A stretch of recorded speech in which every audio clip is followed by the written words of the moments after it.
We spend so much of life searching for meaning, in books, in relationships, in careers. We chase deep conversations, profound insights, and wise words that echo through time. But what if I told you that some of the most meaningful moments in life are the ones filled with complete nonsense? Yeah, I'm talking about the absurd things we say when we're with someone we love, the goofy voices, the ridiculous inside jokes, the made-up words, the imaginary arguments, the laugh until you can't breathe kind of conversations that nobody else would understand. Sounds childish, right? But philosophers, psychologists, and even poets have whispered something remarkable for centuries: that nonsense might be the highest form of intimacy, that behind the playful absurdity lies something sacred, because in those silly, seemingly meaningless moments, you're not just being silly, you're being real. Today, we're peeling back the layers on a strange but beautiful truth: why talking nonsense with someone you love might be one of the deepest, most profound pleasures a human can experience. Let's begin. It starts with something simple. Two people, maybe friends, lovers, siblings, are sitting on a couch. One says something absurd, the other responds with something even sillier, and for the next few minutes, reality bends. They speak in accents, invent imaginary worlds, argue over which fruit would win in a boxing match. On the surface, it looks like wasted time, but beneath it, there's trust, safety, a shared agreement that this moment isn't about logic, it's about freedom.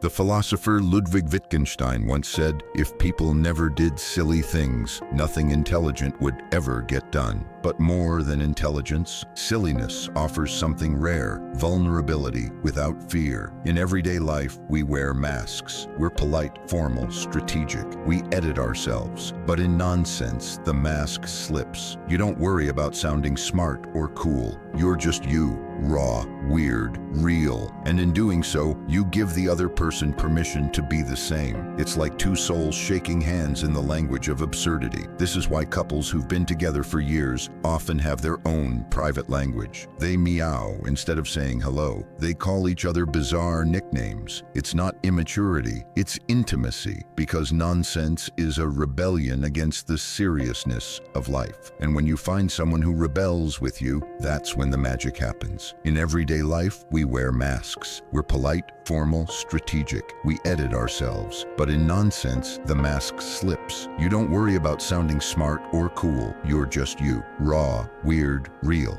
And in doing so, you give the other person permission to be the same. It's like two souls shaking hands in the language of absurdity. This is why couples who've been together for years often have their own private language. They meow instead of saying hello. They call each other bizarre nicknames. It's not immaturity, it's intimacy, because nonsense is a rebellion against the seriousness of life. And when you find someone who rebels with you, that's when the magic happens. Think about it. When was the last time you spoke nonsense with someone? Not sarcasm, not irony, pure, ridiculous, childlike nonsense. Chances are it took you back to being a kid, when everything was a game, when talking to a sock puppet made perfect sense, when laughter didn't need a reason. And maybe that's the point. Maybe nonsense is how adults secretly reconnect with the freedom of childhood. And when you find someone who lets you do that, that's not just love, that's home. But here's the tragedy. As we grow older, we stop making time for nonsense. We prioritize the important things: bills, meetings, routines. We text, we call, but we rarely play. Some friendships fade not because of conflict, but because they lost the spark of absurdity,